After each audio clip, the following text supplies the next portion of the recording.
Eu chamei a perita do caso pra vir aqui, ela é de Brasília. E ela falou, não, vou aí. Ela veio pra São Paulo pra gente falar desse caso. Jaqueline Tirotti. Prazer Arthur. te conhecer.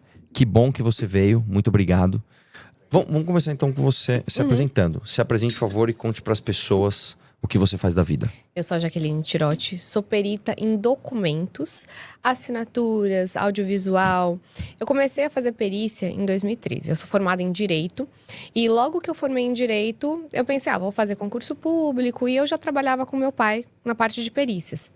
E aí ele falou, olha, você pode continuar fazendo as perícias e estudar para concurso público em paralelo, né? Brasília, né? Concurso público, sempre. E aí foi o que eu fiz. Eu comecei a fazer as perícias e estudar em paralelo para concursos públicos, passei na OAB. Só que deu muito certo. A parte da perícia deu muito certo, porque eu comecei a ser muito nomeada no Tribunal do Distrito Federal. E aí eu acabei me dedicando totalmente às perícias e me consolidando como perita. E sou a perita mais nomeada do TJDFT. Olha lá. Sim, se você buscar o meu nome, eu sou a que mais tem nomeações na minha área. E eu acho que não só na minha área. Se você procurar, vai dar mais de 500 nomeações, mais de 500 processos. Então, eu tenho uma carreira já de 12 anos. Nossa, tudo isso já. 12 anos de perícia, mais, né? Porque eu já fazia antes, mas sozinha há 12 anos nas perícias em documentos, áudio, imagens. E é isso. E fiz Show de essa bola. polêmica perícia do padre, que vira e mexe, desenterram, né? Pois é. E aí, por acaso, né, ainda essa semana, como eu te falei, o Megali do nada resolveu falar disso daí. E como ele deu uma cutucada em você, né, eu acho que assim, não cabe muito você falar da parte política. Não importa se você gosta dele, se você não gosta do Júlio Lancelotti, não importa. Mas a gente pode falar da perícia, porque ele deu uma cutucada na perícia em si, né? Então, vamos ver. Eu consigo entender o ódio que as pessoas sentem pelo padre Júlio Lancelotti. Aí alguém dirá, mas houve um escândalo aí com o menor. Isso nunca foi provado. Houve uma... Sendo provado, aí contem comigo. Isso é uma barbaridade. Mas nunca foi. Foi feita ali uma perícia, mas me parece uma perícia bastante suspeita, contratada por caras que já têm um histórico de ataques ao padre Júlio. Eu não consigo entender. Os caras do MBL, né? Toda hora vão lá. Eu falei, cara, por quê? Por que esse cara incomoda tanto? Ele é um cafetão da pobreza. Já ouvi muito isso. Ele é um cafetão da pobreza. Ele se promove em cima dos pobres. Bom, em primeiro lugar, se promove pra quê? Ele tá ganhando dinheiro com isso? Ele tá se candidatando a algum cargo público?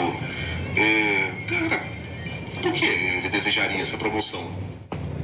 É isso, né? Aliás, a sincronização ficou perfeita, Ficou você viu? ótima. Cara, foi bem na hora, Sim, eu tava cara, foi vendo aqui incrível, nas cara. duas. O lance é o seguinte, independente da opinião política que uma ou outra pessoa possa ter a favor ou contra o Júlio Lancelotti, o lance é o seguinte, a gente vai falar da perícia, porque ele falou que a perícia é suspeita e realmente as pessoas ficam questionando, essa perícia aí, essa perícia aí. Então, vamos entender. Primeiro, independente da história, do porquê que foi pedida a perícia, independente do estímulo, o lance é que chegou uma demanda técnica para você. Sim. Então, a partir dali, queria ouvir você sobre o que você analisou dos vídeos. Bom, quando chegou a demanda, eu analisei eram vários vídeos, né? Então tinha vários vídeos, tinha vídeo com a headline, né? Que tinha ali escrito alguma coisa. Eu falei, eu quero vídeo cru, eu quero vídeo sem nada, sem nenhuma alteração, pra eu saber se realmente houve alguma alteração, houve o uso de deepfake, houve alguma montagem nesse vídeo. E o vídeo que eu peguei era o vídeo sem nada, sem nenhum escrito, sem nenhuma alteração.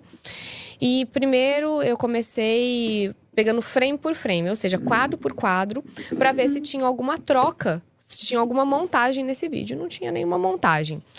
No vídeo que eu peguei não aparecia a outra pessoa que estava falando com o padre. Só aparecia os atos libidinosos que ele estava praticando. E além do reconhecimento facial, eu peguei fotos do padre em várias situações para conseguir encontrar as características faciais dele. Diante das características faciais, eu confrontei com o que tinha no vídeo, vi que as características faciais correspondiam com aquela pessoa que estava no vídeo, que no caso era ele. Só que só as características faciais ainda podia haver aquela dúvida. Mas e o deepfake? E se for uma pessoa muito parecida? E se for o irmão gêmeo do padre? Aí eu fui um pouquinho além.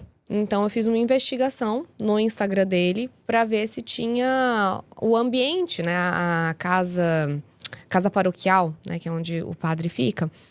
E aí eu encontrei algumas características do quarto dele, né, que ele tirava foto do santinho, da santa que tinha no quarto dele.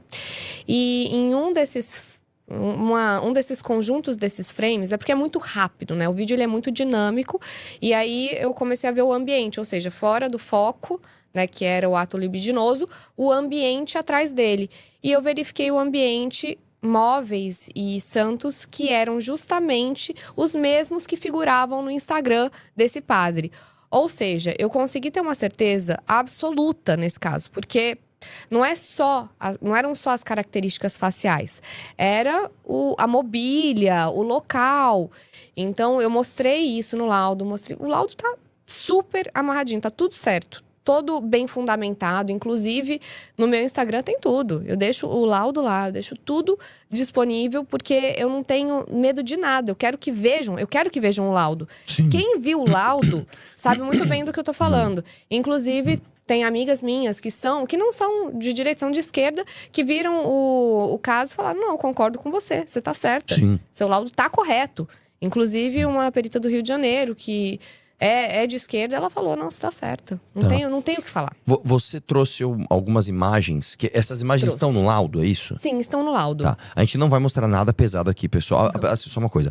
O laudo que você fez tem as imagens pesadas também ou não? Tem. Porque eu preciso analisar o vídeo inteiro. Tá, então de qualquer forma tirar. é o seguinte, então, a gente não vai mostrar, claro, aqui, né, as partes pesadas. Você separou algumas imagens, Separei. é isso? Então, Eu separei da santa, separei do santinho, sabe? Porque legal. tem uma mesa que é um altarzinho que ele tem. Você mandou pra ela, é isso? Vou mandar. Então Posso manda mandar aí que pra gente ver exatamente o que tava rolando. Porque... aí depois nós vamos falar sobre isso também, mas depois apareceu um suposto perito da revista Fórum, nós vamos falar sobre isso, né? Dizendo que na verdade a gente forjou isso, que a gente criou um cenário, a gente contratou um sósia do senhor Júlio Lancelotti, a gente não eu e ela, nós MBL, e depois a gente contratou perícias, no caso a dela, que nem fui eu que contratei, eu conheci ela hoje, tá? Conheci ela agora, faz 10 minutos que eu conheci. Eu teria contratado ela para então atestar uma fraude nossa. Então tudo bem. Né? A gente vai ver isso. Tá no gatilho? Me dá um ok quando tiver. Ixi. Calma aí. Que aí eu vou mostrar pra você o seguinte, né? Independente, como eu tô falando, independente da sua opinião, né? Sim. Não dá pra você falar que é uma perícia fajuta ou que tem algum tipo de direcionamento, né? Só lembrando, tá? A perícia que eu contratei não foi dela. Eu nem conheci ela. A perícia que eu contratei foi em 2020. De um perito chamado Onias, um perito bastante conhecido, inclusive, e ele fez uma perícia. E eu fiz a denúncia e não mexi mais nisso. Depois, tá? O Rubinho Nunes, vamos falar o nome, vai. O Rubinho Nunes, acho que foi em 2020, sei lá quando, ele contratou uma perícia para esses vídeos, e aí chegou, acho que, eu não sei se foi em você ou no seu pai. Foi em mim. Foi nela, e ela fez a perícia, eu nem sabia. E depois, quando esse caso se tornou público, aí eu fiquei sabendo disso, né? E é a primeira vez que eu estou falando com ela. Então, vamos lá. Fica à vontade aí. Fica à vontade aí. Então, essas partes são alguns frames, né? Então, no frame, você consegue ver o que está acontecendo no vídeo. Só que também, às vezes, a câmera passa e deixa aparecer a parte da mobília. E aí, nessa parte, foi onde eu consegui ter essa certeza. Porque não só é uma parte... Porque vamos supor que houvesse uma fraude, que houvesse toda essa montagem miraculosa que estavam pensando que existia. Vamos supor, poderiam contratar uma pessoa muito parecida, já seria muito difícil. Mas a mobília também? Tudo, deepfake. Então, e outra coisa, depois a gente vai falar da ação, mas o próprio perito da Fórum, no podcast que a gente foi, do Vilela, ele fala que não tem como excluir se foi o padre, se não foi o padre. Ele mesmo não dá certeza. Sim. E os dois peritos, tanto eu, meu pai, o Onias, todo mundo com certeza. Só que muitas vezes utilizam ali quem dá embasamento para embasar matérias fraudulentas, Sim. né? Aí nesse caso, o que você viu foi essa santa no fundo de onde ele estava, Tem certo? esse santinho, que é o menino Jesus de Praga, e tem a outra também. Tem a outra imagem, que é aquela Então- santa ali de madeira. Tá. Então eu comecei a pegar partes da mobília. Não só isso, Põe a tem próxima, também por favor. a outra mobília.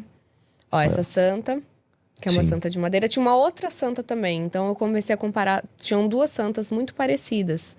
Tá. A parte de cima, com a moldura vermelha, é o vídeo questionado, né? O vídeo que foi examinado. E a parte da moldura verde, geralmente nos meus laudos eu sempre coloco vermelho é onde tem a dúvida e verde é onde a Onde gente tem se a tem certeza. Então, verde foi a foto que eu tirei do Instagram dele, em que tem a santa, que é... Só que a gente tá vendo a santa primeiro de cima, aliás, primeiro de baixo, né? Que é a gravação tá sendo feita na parte de baixo. E a outra imagem com a santa para a parte de cima. Então, a gente pode Sim. ter uma diferença de angulação, o que dá uma diferença também. E outra coisa, ali em cima, a gente tem uma imagem que foi muito ampliada. Isso aparece num frame, então aquela parte ali é o braço do padre. Sim. Aquela parte que tá ali em cima. Então, eu tinha só um frame pequenininho que aparece essa santa. Você acha que se alguém fosse fazer uma fraude, ia pensar numa mobília, ainda ia passar durante milésimos de segundo... E aí ia aparecer uma Sim. santa. Sim. Tem mais uma imagem, é isso ou não? Tem Jesus, essas duas, tá. tem mais no laudo. Tá. Não, mas vamos nos limitar, Sim. né, a essas coisas, Sim. né? Eu lembro que... Eu não lembro qual foi o laudo que eu li, se foi o seu, Donias, mas que tem as características faciais, né? Sim. E aí tem um frame do rosto dele e a comparação com outras aparições públicas dele em veículos oficiais de imprensa, etc. E aí tem aquele negócio que é vocês que manjam disso, né? A distância da bolinha de um olho para outro, da bolinha do nariz, a proporção com a boca, sobrancelha, não sei o que lá, atestando que era ele, né? Sim, as Atestando que era ele. proporções faciais. Exatamente. E aí, a partir disso, você fez o laudo, entregou o laudo, e isso tomou uma consequência midiática. A partir da consequência midiática, veio a questão da revista Fórum, né? Sim. Explica pra gente o que aconteceu exatamente. Bom, a revista Fórum, tudo começou logo, acho que foi 2024, que foi quando eu fiz a perícia. Você fez a perícia no final de 23, é isso ou não? Não, foi 2024. Ah, sim. Então tá. Dia 4 de janeiro de 2024, me procuraram e eu acho que finalizei dia 20. Foi assim, já em janeiro eu já tinha finalizado. E aí no começo do ano deu essa polêmica toda. Mas foi no começo de 2024. Quando deu essa polêmica, eu vi as matérias jornalísticas mentirosas da Fórum, que falavam que o laudo estava errado, que tinha deepfake. Aí juntavam o laudo do perito Gaziro. Não sei nem se eu posso falar o nome, mas... Pode, é o Mauro Gaziro. Ele é o perito da Fórum. Ele apareceu publicamente como perito da Fórum. Ele apareceu publicamente. E, inclusive, foi no podcast e tal. Então, tinha um laudo dele que eu não concordava. Inclusive, ele falou, olha só, tem aqui uma deepfake. Olha só. E a deepfake que ele fez estava totalmente diferente. Eu falei, caramba, você colocou uma deepfake pra mostrar que era totalmente diferente do que ficaria, né? Então... E só uma coisa, tá? Eu lembro que esses vídeos chegaram até mim em 2020, referindo-se a uma ocasião de 2019. Esses vídeos são de fevereiro de 2019. Sim. É que eles chegaram pra mim em 2020. Nessa época nem existia o Não deepfake. existia. Né? Então, assim, quando os vídeos foram feitos, não existiam. Quando ele chegou a mim, não existiam. Só depois, quando você fez a segunda perícia, mas espera aí. A perícia é 2024, mas o vídeo não é. É o mesmo vídeo de 2020 que eu recebi. Então, nem existia o deepfake, né? Na tela acho que aparece 2019. Eu sei que o vídeo é anterior a 2020.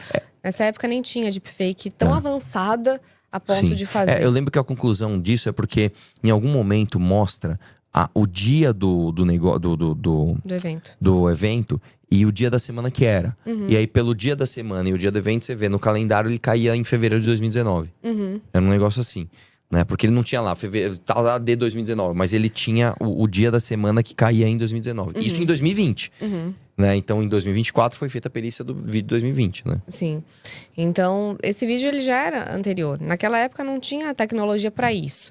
Até mesmo no filme Os Vingadores, utilizaram um deepfake, não ficou tão boa. Nossa, será que alguém aqui do Brasil ia conseguir fazer uma deepfake tão perfeita? Não, Sim. é totalmente infundado. Mas é muito difícil de uma pessoa assumir os erros, né? Então, às vezes, a pessoa prefere ficar mentindo e se cobrir de mentiras. Só que o que acontece é que, quando começaram essas matérias jornalísticas, eu pensei, não, vai passar tudo isso, esse cancelamento vai passar, eu tô certa, eu sei disso e pronto. Só que, quando teve a notícia da minha pré-candidatura, eles voltaram a me bater. Só que quando você não dá um limite logo no começo, a pessoa já vem com um trator, já vem pra cima de você com força. E aí eles fizeram uma matéria jornalística falando que eu tinha feito uma falsa perícia. Falsa perícia, no Código Penal, é crime. 342 do Código Penal. E aí eu pensei, eu não posso deixar isso quieto. Claro, isso é uma calúnia. Exatamente, eu tenho que entrar com as medidas judiciais cabíveis. Então, eu entrei com um processo contra a Fórum. E no meio desse cancelamento todo, né? Isso pra mim é novo, eu não tô muito acostumada a ser cancelada.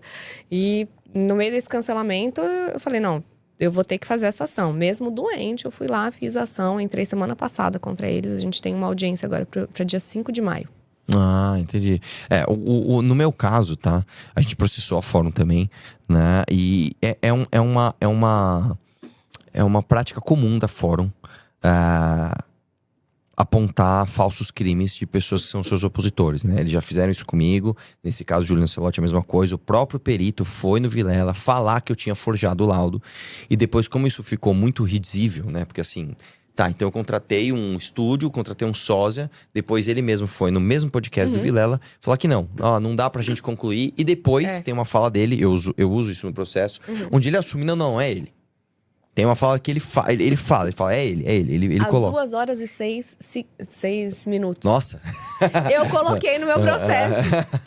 Eu posso dizer uma coisa com muita tranquilidade. Eu lidei com isso a minha vida toda, né? A chance de não ser ele é pequena. Concordo. Agora mas veja. É não nula. Estamos aqui, ó. Não tem dente, não tem uma série de não tem fala. Nós estamos em 3 aqui. Era um cara barbudo. Pô, os 3 têm barba. Não, a gente colocou elementos robustos. Eu confio no meu parecer. E, assim, eu sei que a teoria da conspiração, cada elemento que você traz, vamos supor, homem foi pra Lua. Se você coloca um elemento, sempre vai vir uma teoria que refuta aquele elemento. Que é o que eu vejo aqui. É uma teoria da conspiração. Porque não tem nenhum elemento, Gaziro, que você me traga assim, olha, não, encontraram ali, uma pessoa falou isso, uma pessoa trouxe essa informação. Então, a gente tem aqui uma teoria da conspiração. Inclusive, na minha conclusão, lá no finalzinho da atualização do laudo, eu não falo que é o que não é o padre. Eu falo assim, os laudos, os pareceres técnicos não cobriram todas as possibilidades para dizer que não é o padre. Não sei se vocês viram lá no finalzinho. Eu não tô falando que não é, né? Eu também não tô lá e falando... Porque eu falo que ainda tem margem. Como é que a gente, então, teria forjado uma coisa tão grave, né?